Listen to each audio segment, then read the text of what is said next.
নমস্কার বন্ধুরা, জ্যোৎস্না রীতিকথায় আরেকটি নতুন পর্বে তোমাদের সকলকে স্বাগত জানাই। বন্ধুরা, আজকের পুরো পর্বে আমরা জানব বছরের প্রথম অমাবস্যা বা পৌষ অমাবস্যার শুভ সময়সূচি এবং স্নান দান ও শিববাসের শুভ সময়, এবং তার পাশাপাশি জানব যে এই অমাবস্যাটা কেন এত গুরুত্বপূর্ণ, কেন আমরা এই অমাবস্যাটা বেশি করে পালন করব। তাই পুরো ভিডিওটি দেখো, ভালো লাগলে অবশ্যই শেয়ার করে দিও, আর পাশে রাখা বেল আইকনটিকে প্রেস করে রেখো যাতে পরবর্তী ভিডিও নোটিফিকেশন আগে তোমাদের কাছে চলে যেতে পারে। তাহলে চলো দেরি না করে শুরু করা যাক। হিন্দু ক্যালেন্ডার অনুসারে পৌষ অমাবস্যা পৌষ মাসের কৃষ্ণপক্ষের অমাবস্যা তিথিতে হয়। এই দিনে পবিত্র নদীতে স্নানের প্রথা রয়েছে। নদীতে স্নান করতে না পারলে গঙ্গা জল খানিকটা স্নানের জলের মধ্যে মিশিয়ে স্নান করতে পারেন এবং স্নানের পর সূর্যদেবকে অর্ঘ্য নিবেদন করুন। তাই 2024 সালের প্রথম অমাবস্যা কত তারিখে পড়েছে তা আমরা একটু জেনে নেব। বৈদিক ক্যালেন্ডার অনুসারে এই বছর পৌষ অমাবস্যা পড়েছে 10ই জানুয়ারি বুধবার রাত 8:10 থেকে এবং শেষ হবে 11ই জানুয়ারি বৃহস্পতিবার বিকেল 5:26।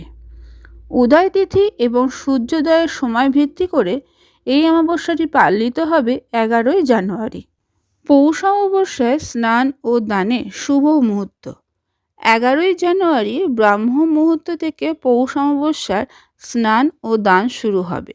সেই দিন ব্রাহ্ম মুহূর্ত ভোর 5:27 থেকে 6:21 পর্যন্ত থাকবে।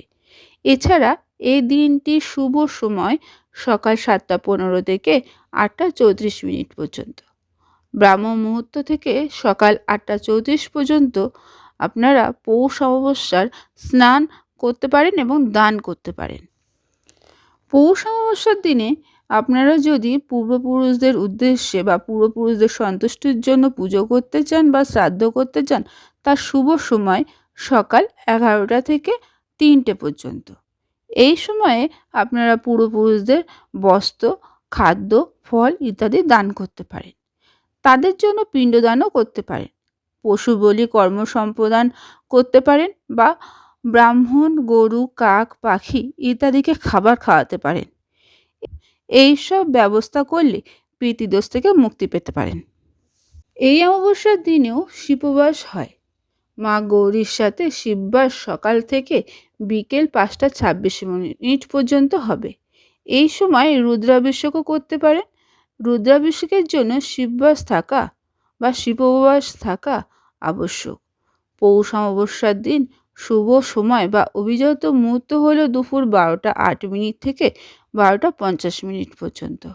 সেই দিন রাহুকাল দুপুর 1:47 থেকে 3:06 পর্যন্ত থাকবে। পৌষ মাসে পড়ার কারণে এই অমাবস্যাকে বিশেষ উপকারী ও শুভ বলে মনে করা হয়।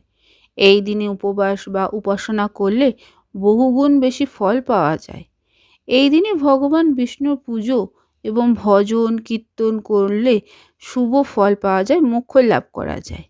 অমাবস্যা দিনে গরিব দুঃখীদের দান করলে পাপ থেকে মুক্তি পাওয়া যায়। এই দিনে অর্থাৎ এই পৌষ অমাবস্যার দিনে স্নান ও দান করলে পূর্বপুরুষদের ভোগান্তি দূর হয় এবং মোক্ষ লাভ হয়। আজকের পর্বটি এখানে শেষ করলাম। আরেকটি পর্ব নিয়ে তোমাদের কাছে পরবর্তী সময়ে আবার হাজির হয়ে যাব।